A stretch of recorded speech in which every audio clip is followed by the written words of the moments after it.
Welcome back to Newsy Live. I'm Veronica Dela Cruz. Crews in Kentucky are saying that they are still finding bodies after days of major flooding. The rain is finally easing up, but it's clearing the way for dangerous heat in the area, and that's making search efforts even more difficult. There are now 37 confirmed deaths. Governor Andy Beshear says searches continue for other people who are missing. More than 10,000 people in Kentucky remain without power this morning. And with more rain in the forecast through next week, there are concerns high winds will bring down trees and utility poles. It is absolutely devastating out there. It's going to take years to rebuild. People left with absolutely nothing. Homes that we don't know where they are, just entirely gone.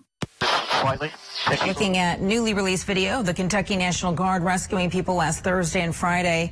Helicopter crews took an estimated 400 people to higher ground. Newsy meteorologist Scott Withers shows us more of the devastation now. Scott?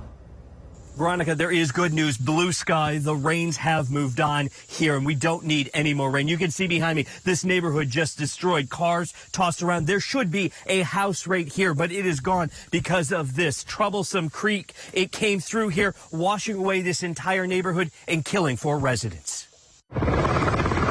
Rescue crews search from the air, looking for any survivors from the cataclysmic floods that devastated eastern Kentucky. A family of 5, including an 83-year-old woman, lifted off the roof of their house as floodwaters surround it. 1,400 people have been rescued, half by helicopter. On the ground, the search turns grim. Crews finding and retrieving the bodies of dozens confirmed dead. The morgue already overrun. The state bringing in a refrigerator truck. We know of more bodies that have already been discovered, so it's going to continue to grow. The floodwaters decimated the infrastructures throughout the region, washing out dozens of bridges. 10,000 people are without power, and it could be for days. The poles and transformers washed away. Entire neighborhoods disappeared, some homes floating away down the river. There's nothing left. Everything's destroyed. I don't know what we're going to do now. President Biden approved a major disaster declaration, allowing federal funds to pour in to help with the recovery efforts. Residents living in temporary shelters. I had no idea how fast and how deep that would get. Just have to take one day at a time. It's the only thing I know to do. Emergency officials pleading with residents to seek higher ground. Governor Beshear sharing the bad weather news. More heavy rain heading towards the already flood-ravaged areas. We've just gotten our newest weather report, and it is really tough. More rain is expected throughout eastern Kentucky. The heavily saturated ground won't be able to absorb any more water, and the rains could trigger mudslides. The rains have moved on for today, but unfortunately, Veronica, they're going to be back later this week. That is the last thing that this neighborhood or community needs. And the governor here saying it is going to take weeks to find all of the victims. Veronica? All right, Scotty, thank you for that. Vice President Kamala Harris unveiling $1 billion in federal funding for climate change protection. She says the money will fund things like underground water storage in California, power grid upgrades in Texas, and sea level rise protection for parts of Florida.